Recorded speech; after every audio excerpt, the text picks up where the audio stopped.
My name is Althea Wasow, and I'm here with filmmaker Adamu Chan, and we're really excited to have a conversation with you and with each other and set things up for watching the film.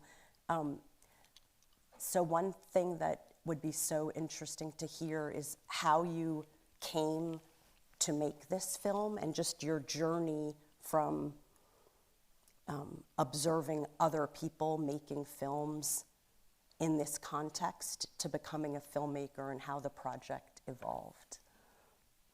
Thanks for the question. Thank you all for being here. So the film is about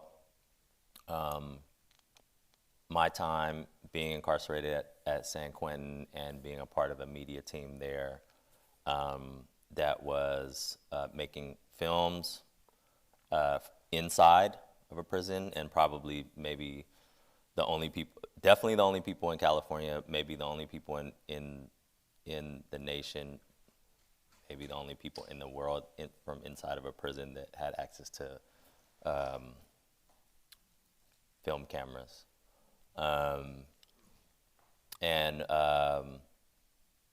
So this film is specifically about the period during COVID, and San Quentin in 2020 was the site of the largest COVID outbreak in the whole country at the time. I guess I don't want to like give the whole thing away. It's kind of weird to talk about before you watch it, but yeah, just kind of how prior to COVID we were using film to build community inside, and how that kind of informed and showed us the path forward when we were trying to organize during COVID to get the word out about what was happening inside. So that's what the film is about, and hopefully we'll get to watch it tonight. I would love to hear more about the history of the Media Center and your relationship with it, because that has not always existed at San Quentin, and we've talked a little bit about some of the changes happening there, and so it would be great if you wanted to share some of that. Yeah.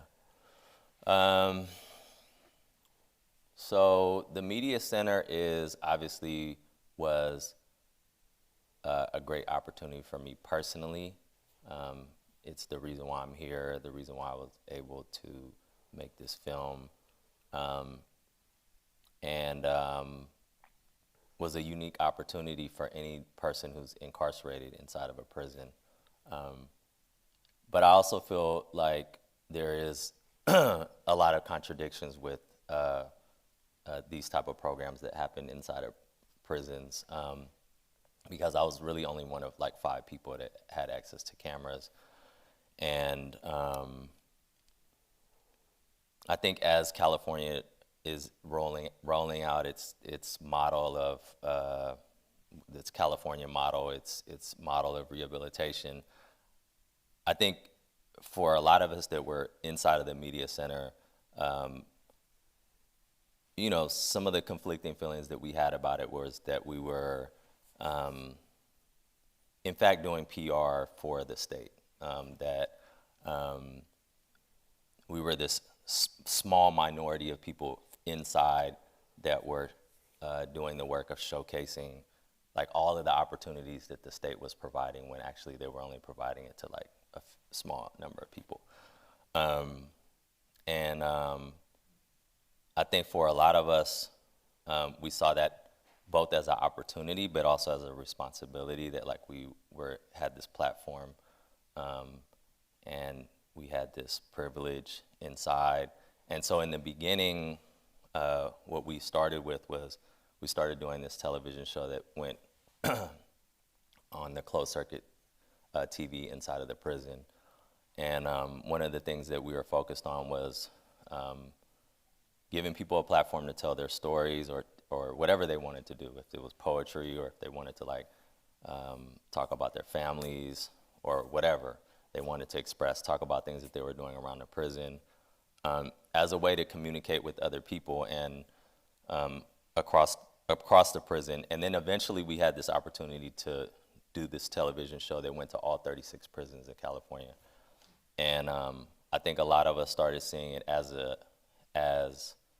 a really important thing because of the history and role of media in basically like as a tool of the state to incarcerate so many people, like to create narratives about people and about their communities as this way to do basically the unthinkable, which is like lock people away in cages for decades.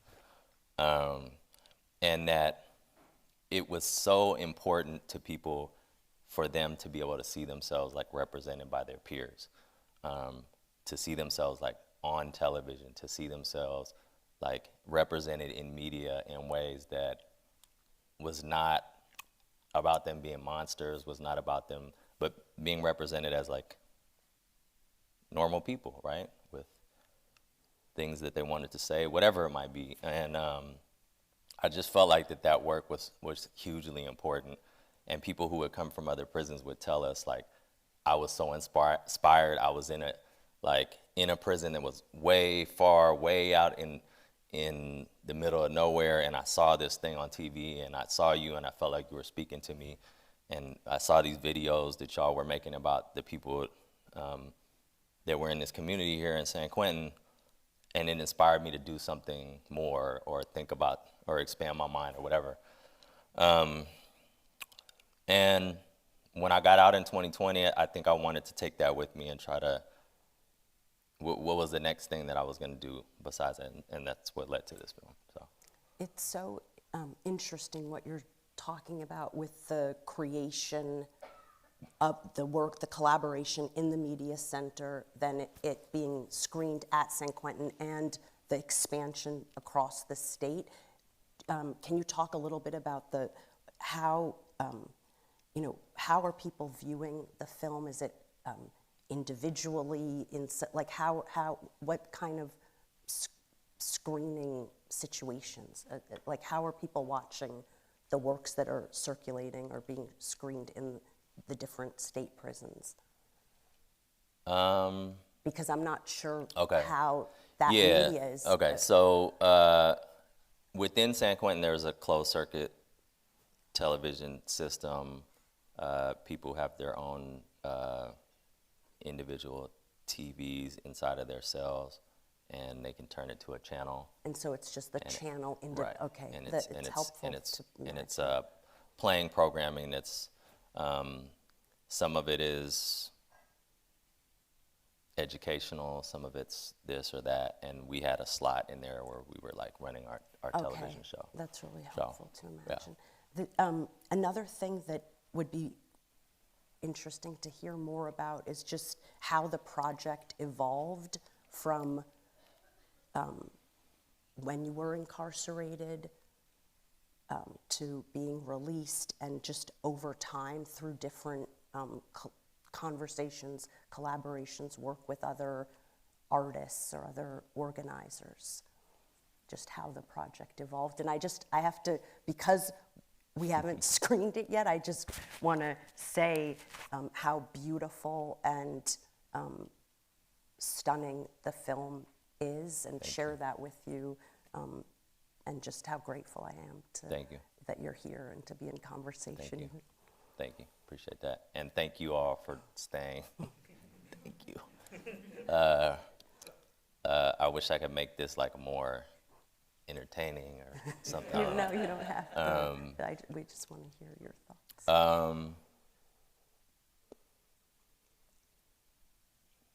Yeah, I think I from the beginning I saw this as a community project,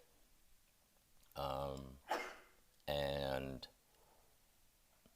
I also don't want to like give away the whole thing, but I'm just like, this is a thing that I wanted to do with my friends. It was a thing that I wanted to do with my community, and it just felt like everything that was a part of the process of the film was about like the relationships that I had with other people, and about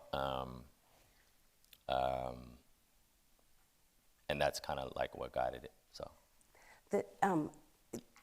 in the essay that I read that kind of connected us, you talk a lot about certain traditions in the ways in which prisons have been documented in media or in Hollywood films. And I was just wondering if you could talk a little bit about decisions you made that go against that, or tried to just kind of formal, aesthetic, technical choices you made in finding your own kind of visual language. Mm-hmm.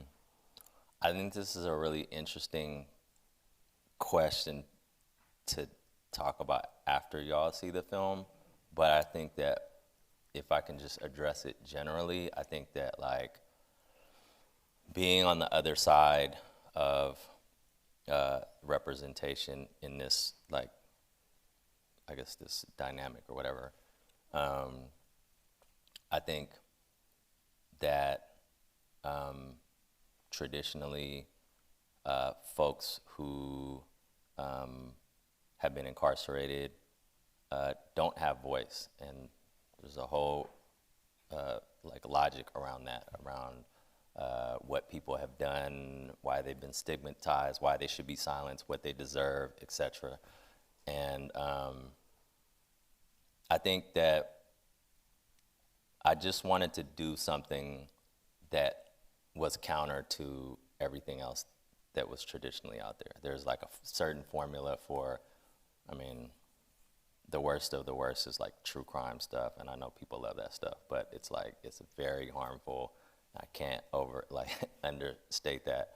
But even kind of some of the stuff that is like, some of the media that is like trying to do good and trying to like represent people in the right ways, oftentimes is not coming from the perspective of folks who've had the lived experience, or who, or doesn't consider the things that are important to them, mm-hmm. right? I think that most of the time when I was living my life and in my life with the camera, I was thinking, wow, like how I see the people that are closest to me, my peers and my colleagues, and like the people who I was incarcerated with, is so different than like how we're represented in the public consciousness, right? And I think that's an important thing, not only for like people in the public to see, but like for ourselves to see too. Mm-hmm. I also am interested in some of the other kind of organizing and activist and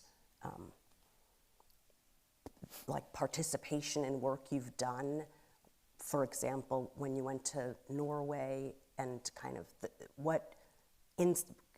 like your particular position and how it might maybe differed from the group you were traveling with, what the context of that trip mm-hmm. was, and what insights you took away, and how you came to do that journey, and what kind of work it did, because it's interesting the specific lived experience you have and how it is going to enable different perspectives from mm-hmm. your colleagues that you were traveling with.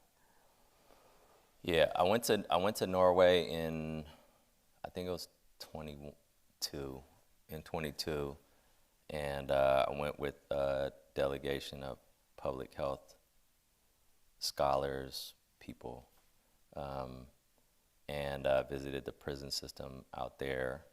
Yeah, I think I was prepared to see something that was very different and hopeful for me, that like, I don't know. But I was also I'm also a very cynical person. I was also like skeptical about like what I was gonna see.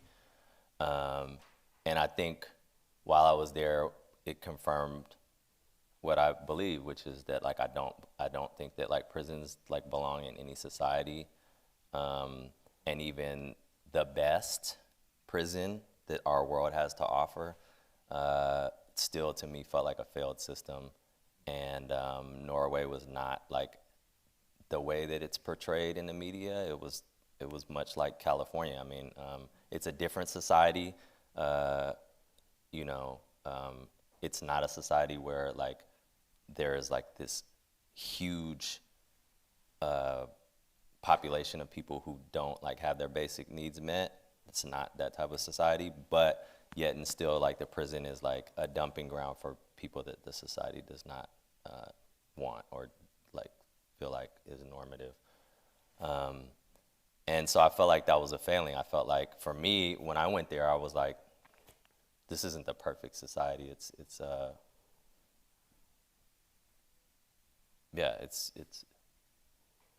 prison. I don't know what else to say. Yeah.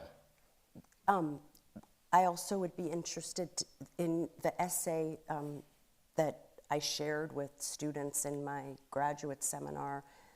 You talk about actually the experience of filmmakers coming in and making works and the kind of power dynamics in prison between filmmakers and people who are incarcerated. And I wondered if you could talk a little bit about that, how your perception of those dynamics might have changed, or just the particular experience of documentary filmmakers coming in. Yeah, I think anyone that's gone inside of a prison as a free person has the experience of, I mean, it is a bizarre relationship it is a bizarre situation to like have a relationship with someone who has a very different, like their material reality is like so different than yours, right? And I think that like oftentimes people convince themselves that like they can transcend these differences, and I think that's possible in a certain sense, but I think it also can be like harmful in other situations too. I just think that like, you know, to think that like a billionaire could have like a healthy relationship with someone who's like eating out of a trash can or something like that, it just doesn't seem conceivable, right? Like we don't feel like that doesn't feel like that's something that like would have a long term, right? Like at a certain point, the dude who's eating out of the trash can is gonna be like, why am I eating out of a trash can and you're flying in a private jet? And so I think that I think there's like a parallel there in the relationships that people like try to have across walls, right? And I think that like when I've seen people organizing together and like the relationships that people have with their families and their loved ones, I can see that there's a transcendent type of dynamic there. But I think when you talk about film, it's a situation where people are beholden to producers or production companies or their audiences, and ultimately to like money. And I think that makes the situation even more, I don't know, toxic or whatever, but like it can make it harmful. Some of these contradictions and power imbalances come up in our conversations about the San Quentin Film Festival, and the Times had an article like star-studded film festival, and you know, I would love to hear a little bit more about your thoughts about kind of the potential of cultural production and drawing attention to communities doing creative, intellectual, and media work in carceral spaces. There's a whole range. There's a kind of it's like a very generative time. It's getting a lot of attention, but what kind of problems arise and contradictions surface, and even also the kind of backlash it creates. It's interesting to hear your thoughts about it specifically. Yeah, I think I'm just a little scared about us moving towards I think we're already moving towards this. I live in the Bay Area, and it seems like there are there's multiple different realities happening simultaneously. And, one is like streets and streets of people living in encampments, and the other reality is like people living who are basically millionaires living their best life over in San Francisco. And I think what I worry about is that we're creating all of this infrastructure for people who are incarcerated right now, universities, film programs, job opportunities, whatever, but that it happens within a carceral setting, and that, we're moving towards a future when prisons are okay because everyone who's inside of a prison has basically the same things as people on the outside. And I think that that's a problem. I think that it's a huge problem. Like people shouldn't be having to go to prison to get a college education.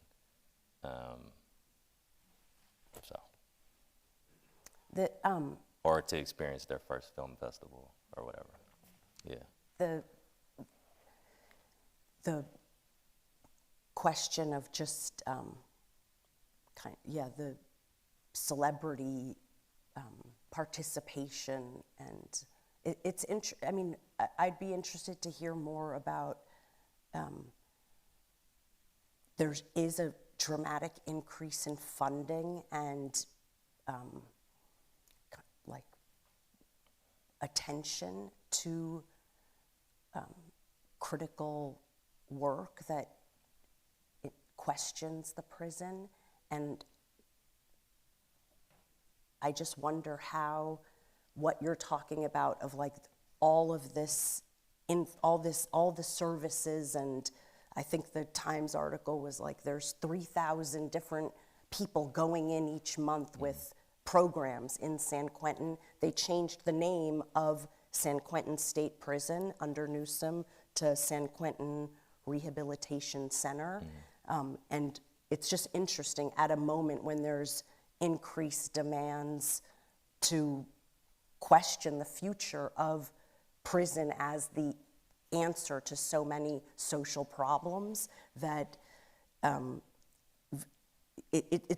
I just agree with you, the way in which it kind of works to extend the prison forever, and it kind of responds to this a kind of critical demand, but without ever thinking through a future without prisons. It's just extending it, and this kind of, you discussed San Quentin once as a kind of PR site, and could you talk a little bit more about how you think that's working and what, how it functions, in the state of California, thinking about what's happening at other state prisons versus, or equity and even accessing those things. Yeah, San Quentin is the oldest prison in California. I think it was built in the 1830s or something like that. I think so. And much like Alcatraz, which is very close by, has this place in people's kind of, consciousness about what that place is. It's a notorious place with the worst of the worst. It's so violent. And the architecture is it looks like a castle, I don't know, whatever. I think that the California Department of Corrections is genius in a lot of ways, in the way that it's used all of that history, all of that fear, all of that stuff to kind of position itself as progressive. And so to say this was the past and like look at what San Quentin is now, like in this place where all of these terrible things happened, where we killed George Jackson, where there were all these riots, blah, blah, blah, all this stuff, where death row is. Look at what we're doing now. And yeah, I mean, 3,000 people come through there a month. Politicians come through there. Sports teams come through there. Celebrities. I did a tour once with the Hamilton cast. Is doing its work for the Department of Corrections, because those programs that happen, those volunteers that go into that prison, they don't go to, it's not, this stuff is not happening at other prisons. I've been to the other prisons in California, and they're out in remote areas, and yeah, a lot of people are just not experiencing the things that happen at San Quentin. And even within San Quentin, the people who have the ability and the privilege to be in the positions where they can be in front of people or they can access programs is also like a small minority. So we'll open it up for questions and be able to. Thank you. Hello, Professor Wasow and Adamu. I'm Matthew. We've been emailing back and forth. So it's a pleasure to finally meet you in person. This is my second time actually watching the film, and I still like smiled throughout it. It felt like a whole different time watching it a second time. So I actually watched it the first time on YouTube, and so obviously that's more of a social media, and there's like comments and engagement. And so I kind of just wanted to go through the comment section because there seemed to be a few comments. You know, I was really happy after finishing it, and so I was in a really good mood. And one of the first comments kind of disturbed me or kind of disappointed me, but I don't know if it was from my own bias. But the comment said, "I stopped watching after 2 minutes. I can tell this is about people who won't take responsibilities of their crimes and always blame everything to the system." And to me, actually, it wasn't the first. So when I went on the social media pages about like this film, I unfortunately found even more comments like this. And obviously, we live in America, so there's a lot of people that feel this way, and a lot of people that actually enjoy the prison system that we have. What if you could talk to these people like one-on-one, maybe? What is a conversation you'd like to have with them when they say these type of things? Thanks for your question, and good meeting you. And I also want to thank the professor for inviting me, and for all of y'all coming here. I really appreciate it, sitting through the difficulties. Yeah. Your question about what conversations I would want to have with people who maybe don't feel like I should have the platform that I have. I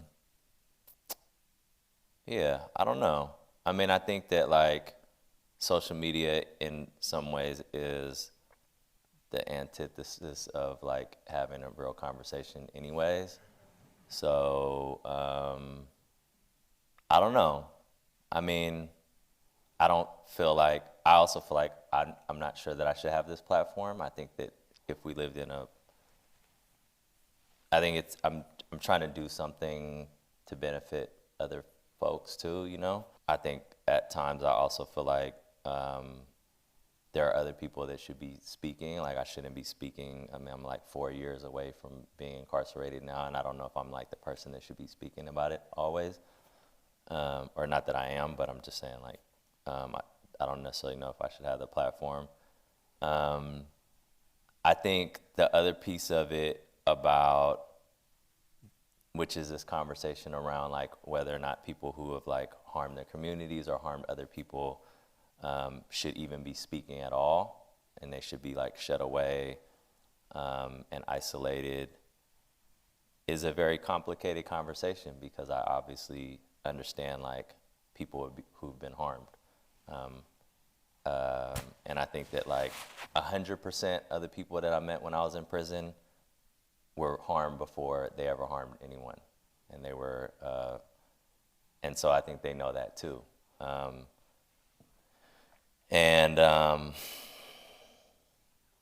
So, I mean, I think I agree with you. I think that there do need to be more conversations that people have about these things. I don't think that, like, I think anyone who understands, like, cycles of violence and who understands that, like, prison is violence, this is state violence that we're enacting on people, and, like, we don't really understand, like, the impacts that it actually has on people or, like, on their families, their communities, their children.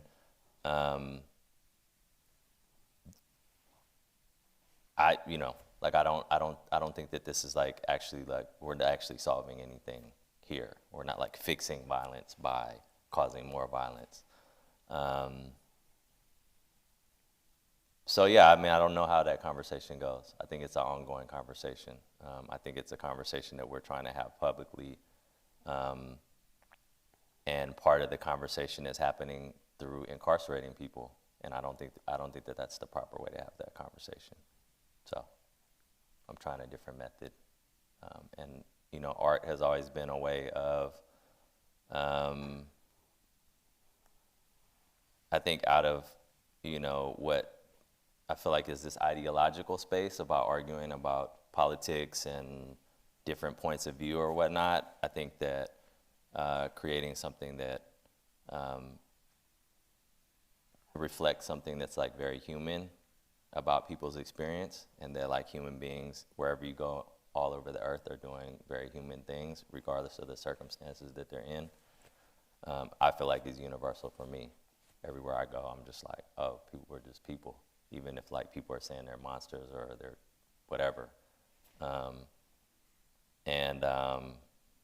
So I'm just hoping that the film accomplishes a piece of that. Yeah. One thing I just want to add is that it's very hard for me to imagine someone watching your film and making so I think it's so valuable to hear your reflections, and I also think that the work enables or, like, brings viewers into a completely different space and opens up, and I think it would be very hard to actually watch your film from beginning to end and just have the exact same. I'm not saying people are every person in the world, but I just think, you know, whether it's the volume, the tone, I just think it's one condition of possibility for that is that I think most of those people did not watch the film. So it's just something that I think is important to note in terms of, like, the film is kind of like part of your work, doing that, you know, in a whole different way beyond just words. Hi, Adamu. Hi. It's great to see you. You too. Thank you so much for sharing this incredible work with all of us. One of the many things that struck me about the film was the richness of the dialogues and the monologues. And one of the quotes that I liked the most was the fact that prison systems force people into isolation, and when people feel isolated from society, they stop caring, and that's when people become dangerous. And I think it's so true, and it's also such a powerful critique of the prison system itself. And so I want to ask you how your work has impacted people who were incarcerated and helped them feel less isolated, how you've seen that impact in San Quentin. Thank you.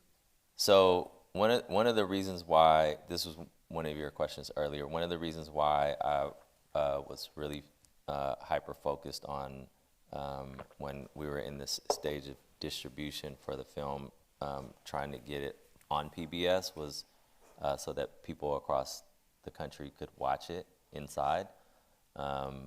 So many of you probably don't watch broadcast television anymore. You just stream. There was this thing once upon a time called broadcast television where there's like programming slots and like things come on at certain hours. It's ancient history, but it actually still exists. And people in prison watch NBC, CBS, PBS, etc.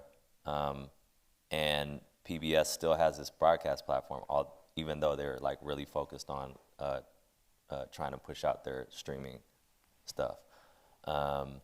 And one of the things that I started doing when I was going to film festivals was when I would see people from PBS or meet with them, I would tell them how much of an impact PBS had on me personally as a kid, watching independent film, watching everything that's on PBS, but watching independent film while I was inside, being able to watch independent documentary films, the impact that had on me as a filmmaker, and that this was a platform that people inside were using, or sorry, not a platform, were watching. And that it was important. It's public television, and there were audiences that maybe they weren't considering, and that like I would like my film to be on, and that ended up happening. It came true. And since it broadcast, I received like a lot of letters from people inside. Also, I don't know, people have been sending letters different places about the impact that it had on them. And also, I mean, part of that too is like people, writing me and being like, I also want to tell my story. I also want to like, and obviously I don't have the capacity to do that, but just that it inspired people to, want to speak up and share their experience or their perspective. Within San Quentin, I think it's been difficult because I think it has been very inspiring. I think a lot of people will call me and tell me that like this is like this amazing thing that happened and that you were able to do, and that like we were able to do as a community. And like I appreciate the way that you like represented us, and like but I think also too, I think with all of the contradictions that I was talking about earlier with San Quentin, I think it's created a situation where there is this maybe unrealistic expectation about this as a viable career path, because I don't actually think that it's like the way that it's set up now is like available for everybody, and that's just the reality of the film industry. But I do think generally, like the idea of doing a community project to move forward something, whether it's like a political agenda, whether it's like advocacy, whether it's, just speaking across the diaspora, speaking like, I think that to me is what I think is the most valuable. Not that it's like this film or whatever, or whatever it is. But the idea that like we can come together and like do something to like push something forward is, to me, is like, that feels like the most important thing. So thank you so much. That was an amazing film. Something that I had the idea before watching the film was how you're gonna deal with belonging. And for me, all forms, material forms you used, the hug, the letters, everything has been alternative forms of belonging and community. And I can't agree more with someone said earlier that your film is like, an excellent, proof that there is community. There is no need to be violence anyway. So my question is, what is one of your favorite way to show this belonging in terms of your art, of filmmaking?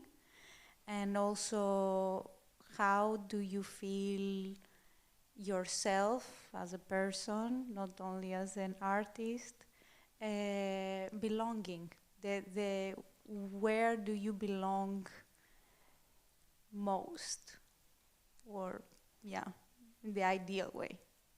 Can you say the first part of the question again? I didn't understand the word that you. Did you say Yeah, so?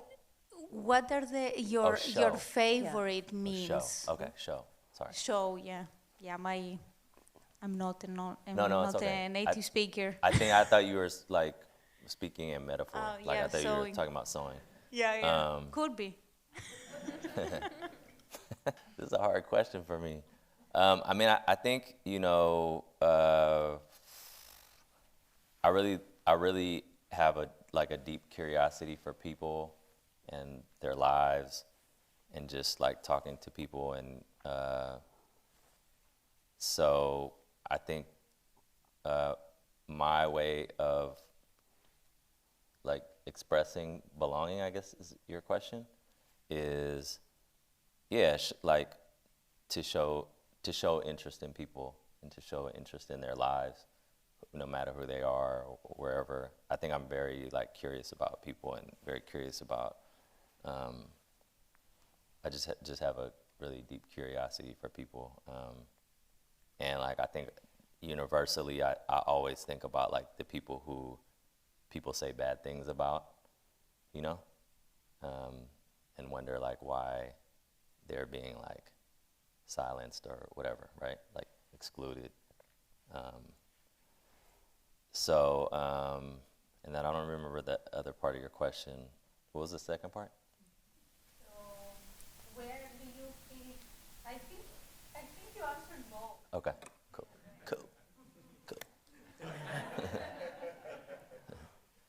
Thank you so much for being here and for this just completely moving, eloquent film.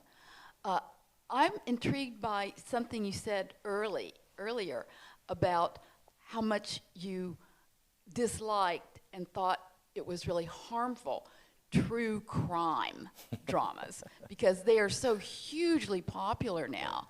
And I was wondering, you know, what all are you counting under true crime?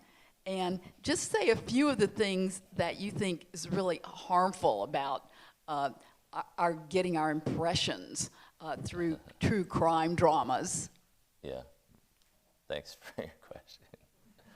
I know it's really difficult to think about this because the stuff is very entertaining, and yeah, I mean it's its own genre, and it's a very popular genre, and like the biggest streamers focus heavily on it.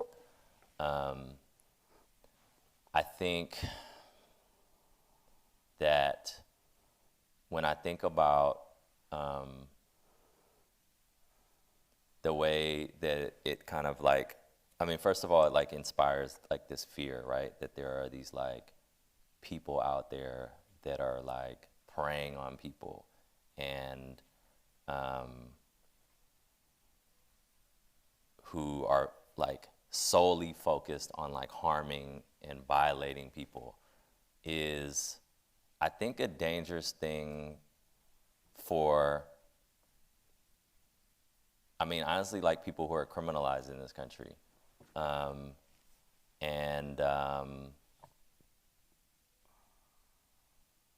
I just think that like, yeah, sometimes what is entertaining to us is not the best for us. And most times, probably not, yeah. And I mean, there are people that I know that are close to me that like can't stop watching that stuff.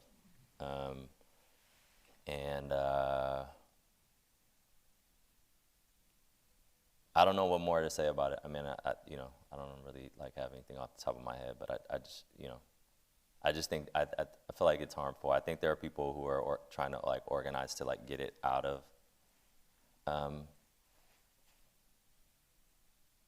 or at least try to provide alternative like storytelling. Yeah, it's fictional. but it's like cloaked in this like realism stuff, right? What are your favorite true crime shows? I feel like you're like trying to defend it. It's cool. I don't judge you. Are there ones that you like? Well, one of my questions was, what all are you counting as true crime? For example, we're here in the Pollock Theater of the Carsey-Wolf Center, you know, and so law and order and its empire, you know, are one of the many ways that we consume, often obsessively, lovingly consume. But then there's also all the cop shows. I mean, Dateline. I love to hate it and hate to love it. You know, so I'm just wondering,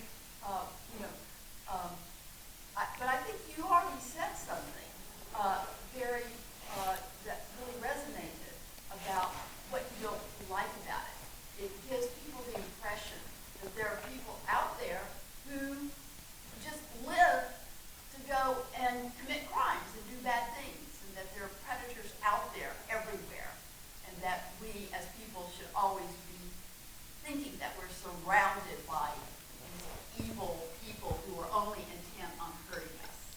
Yeah. I mean, I would say that, like, you know, just as like Rasan was saying, that like, you know,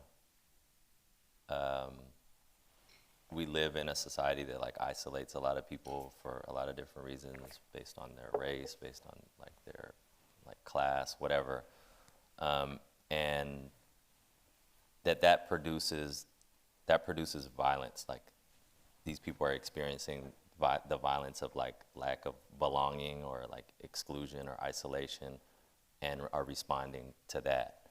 And I think when we like individualize things, you know, it's a problem, right? Like, we're not actually getting to the root of like what's actually happening. So thank you for such a beautiful film. And I was really struck by the scenes where people would be leaving prison, right, in that van, and there was the community around them to greet them, which I think was so powerful to see it repeatedly. And also by your statements about the most important things were the relationships that were built around your media project. And I was also struck by the ways in which the kind of tenderness and the openness expressed by the men, right, inside, seemed to counter the kinds of stereotypes, at least, right, of prison masculinity. And I'm wondering how or if you could speak to the ways that your media project really enabled people to speak differently and to see themselves differently and to bring that kind of healing. And I guess I'm also curious if, thinking back historically, if there's any connections to people like Eddie Zhang and the Asian American, you know, the fighting for Asian American and ethnic studies, and then getting put in the hole because of that inside. And I was just wondering if there was any connection between that and the projects that you're doing in San Quentin. yeah, I know Eddie. Eddie's the homie, and we definitely come from the same legacy of, you know, I mean, he's a person that's like deeply connected to the legacy of activism and organizing in the Bay Area and beyond. And I feel like, yeah, I don't necessarily feel like the media project itself is like what's creating this thing. It's just it allows you to see it. But I think that I think it is the relationships. I think it is these, and to your, like, back to the point about the true crime thing, is like presenting people as like this one-dimensional thing, right? And as like this one aspect of something, of a story, right? And that, you know, I think that I've been to prisons where things are very tense and very, like people are not able to like express themselves outwardly in this way necessarily. I've been to countries like that too, also, right? And I think that, you know, for whatever reason, there is this like line between like relative freedoms we were able to have in this space and what that allowed us to like create together, right? This like time that we were able to spend together, a lot of time together. And this time we were able to spend together doing creative projects, getting to know one another, develop deep relationships with each other, and this comfortability that we had that comes, and intimacy that comes when you know someone very deeply and care about them. And so I don't want to attribute that to the media project. It's not. You know, the media project is something that like we used as a tool, you know, but this is really about like people forming relationships with each other and what happens there. And I think, to your point, it was intentional to represent it in this way. I think that like, you know, there are people who have come to me and be like, oh, you know, prison's violent and people fight and this and this and that, right? And yeah, that is true. That's an aspect of the truth. But I think within the context of everything else that's been represented, I wanted to represent something that's different, that's also true, right? And that like, I think more than anything, a lot of what this film is about is that there are these like different realities that are happening simultaneously at all times, right? Just like the scene on the beach next to the prison, right? Like these things are happening at the same time.